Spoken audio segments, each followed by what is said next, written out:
കേരളത്തിൽ അടുത്ത മണിക്കൂറുകളിൽ അതിശക്തമായ മഴ പെയ്യാനുള്ള സാധ്യതയുണ്ട്. മിന്നൽ പ്രളയം ഉണ്ടാകാനുള്ള സാധ്യതയുണ്ട് എന്ന് മന്ത്രി അടക്കമുള്ളവർ പറയുന്നു. വിഷ്ണുനാഥ് മന്ത്രിയാണ് സംഭവസ്ഥലം സന്ദർശിച്ച് മാധ്യമങ്ങളോട് ഇക്കാര്യം പറഞ്ഞത്. ഇന്നൊരു രാത്രി കൂടി ജനങ്ങൾ സർക്കാരുമായി സഹകരിക്കണം. കഴിയുന്നതത്രയും ഈ ജലം പൊങ്ങും അല്ലെങ്കിൽ ജലം തങ്ങളുടെ വീട്ടിലേക്ക് വരുമെന്ന് ഉറപ്പുള്ളവർ കഴിയുന്നതും വീട്ടിൽ തന്നെ തങ്ങാതിരിക്കുക, അറിയുന്നിടത്തേക്കൊക്കെ മാറുക, ക്യാമ്പിലേക്ക് വരിക. സന്നദ്ധ സംഘടനകൾ, തദ്ദേശ സ്വയംഭരണ സ്ഥാപനങ്ങൾ ഇവയൊക്കെ തന്നെ ഏകോപിപ്പിച്ചുകൊണ്ട് അത് വളരെ പെട്ടെന്ന് തന്നെ അവിടെയുള്ള ജനങ്ങളോട് മാറി താമസിക്കാൻ അവർക്ക് വേണ്ടിയുള്ള എല്ലാ സൗകര്യങ്ങളും ഒരുക്കി കൊടുക്കണം എന്ന് മന്ത്രി പറയുകയാണ്. വരുന്ന മണിക്കൂറുകൾ ഏറെ നിർണായകമാണ്. ഇന്നൊരു രാത്രി കടന്നു കിട്ടിയാൽ വരുന്ന ദിവസങ്ങളിൽ മഴ ശമിക്കും എന്നുള്ള വിശ്വാസമാണ് ഉള്ളത്. അത് തന്നെയാണ് കാലാവസ്ഥാ കേന്ദ്രവും അറിയിക്കുന്ന റിപ്പോർട്ട്. സംസ്ഥാനത്ത് കനത്ത മഴ തുടരുമെന്ന് കേന്ദ്ര കാലാവസ്ഥാ വകുപ്പ് പറയുകയാണ്. 12 ജില്ലകളിൽ കേന്ദ്ര കാലാവസ്ഥാ വകുപ്പ് ഓറഞ്ച് അലർട്ട് പ്രഖ്യാപിച്ചിട്ടുണ്ട്. പത്തനംതിട്ട മുതൽ കാസർഗോഡ് വരെയുള്ള, അതായത് പത്തനംതിട്ട, ആലപ്പുഴ, കോട്ടയം, ഇടുക്കി, എറണാകുളം, തൃശൂർ, പാലക്കാട്, മലപ്പുറം, കോഴിക്കോട്, വയനാട്, കണ്ണൂർ, കാസർഗോഡ് ജില്ലകളിലാണ് ഓറഞ്ച് അലേർട്ട് നൽകിയിട്ടുള്ളത്. നേരത്തെ മഴ മുന്നറിയിപ്പില്ലാതിരുന്ന തിരുവനന്തപുരം, കൊല്ലം ജില്ലകളിൽ യെല്ലോ അലേർട്ട് പുറപ്പെടുവിച്ചിട്ടുണ്ട്. തിരുവനന്തപുരത്തെ വൈകുന്നേരത്തിന് ശേഷം ശക്തമായ മഴയാണ് പെയ്തുകൊണ്ടിരിക്കുന്നത്.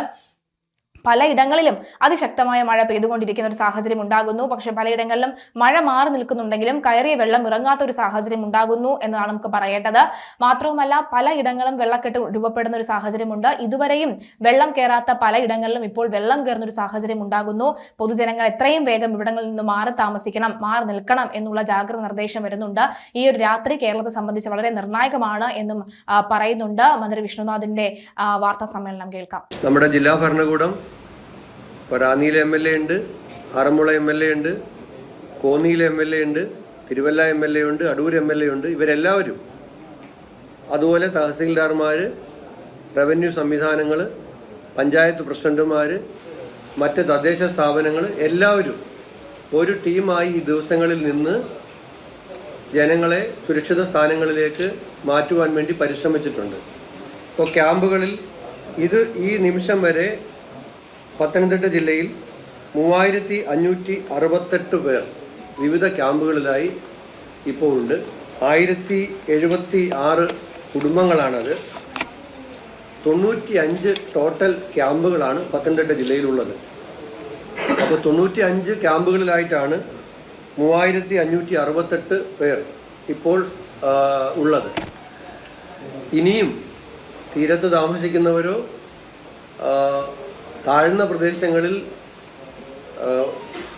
നദീ നിരപ്പ് വീണ്ടും ഉയർന്നാൽ വെള്ളം എത്താൻ സാധ്യതയുള്ളതായിട്ടുള്ള സ്ഥലങ്ങളിൽ നിന്നും ജനങ്ങളെ മാറ്റി പാർപ്പിക്കാൻ തദ്ദേശ സ്വയംഭരണ സ്ഥാപനങ്ങളും അതുപോലെ ജനങ്ങൾ സ്വയവും തയ്യാറാകണം എന്ന് വിനീതമായിട്ട് അഭ്യർത്ഥിക്കുകയാണ്.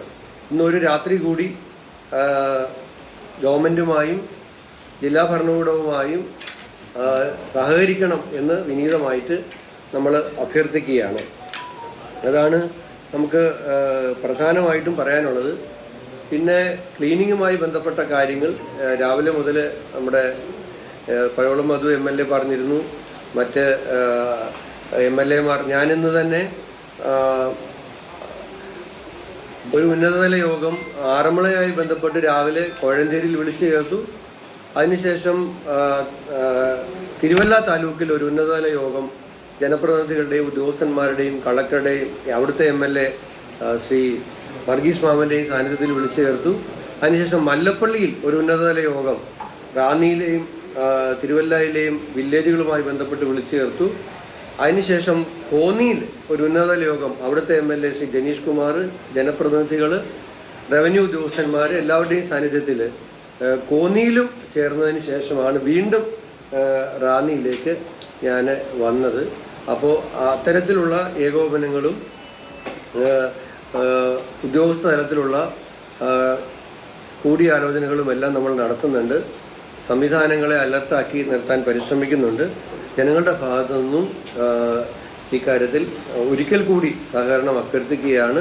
ക്യാമ്പുകളിൽ സഹായം നൽകാൻ ഒരുപാട് സന്നദ്ധ സംഘടനകൾ തയ്യാറായി വരുന്നുണ്ട്. വീണ്ടും അഭ്യർത്ഥിക്കുകയാണ്. സർക്കാർ എല്ലാ കാര്യങ്ങളും ചെയ്യുന്നുണ്ട്. പക്ഷേ താല്പര്യമുള്ള സന്നദ്ധ സംഘടനകൾ ഇപ്പോൾ വരുന്നുണ്ട്. അവരോടുള്ള നന്ദിയും ഈ അവസരത്തിൽ ഞങ്ങൾ ഗവൺമെൻറ്റിന് വേണ്ടിയിട്ട്, ജില്ലാ ഭരണകൂടത്തിന് വേണ്ടിയിട്ട് ഈ അവസരത്തിൽ അറിയിക്കുകയാണ്. പത്തനംതിട്ടയിലും കണ്ണൂരിലും നാളെ അവധി പ്രഖ്യാപിച്ചിട്ടുണ്ട്. കനത്ത മഴയും വിവിധ മേഖലകളിലെ പ്രളയ സാഹചര്യവും കണക്കിലെടുത്ത് പത്തനംതിട്ട ജില്ലയിൽ പ്രൊഫഷണൽ കോളേജുകൾ ഉൾപ്പെടെയുള്ള എല്ലാ വിദ്യാഭ്യാസ സ്ഥാപനങ്ങൾക്കും നാളെ ജില്ലാ കളക്ടർ അവധി പ്രഖ്യാപിച്ചു. കണ്ണൂരിലും അവധി പ്രഖ്യാപിച്ചു. നാളെ അതായത് തിങ്കളാഴ്ച പത്തനംതിട്ട, ആലപ്പുഴ, കോട്ടയം, എറണാകുളം, ഇടുക്കി, മലപ്പുറം, കോഴിക്കോട്, വയനാട്, കണ്ണൂർ, കാസർഗോഡ് എന്നീ 10 ജില്ലകളിൽ യെല്ലോ അലേർട്ട് നിലവിലുണ്ടാകും.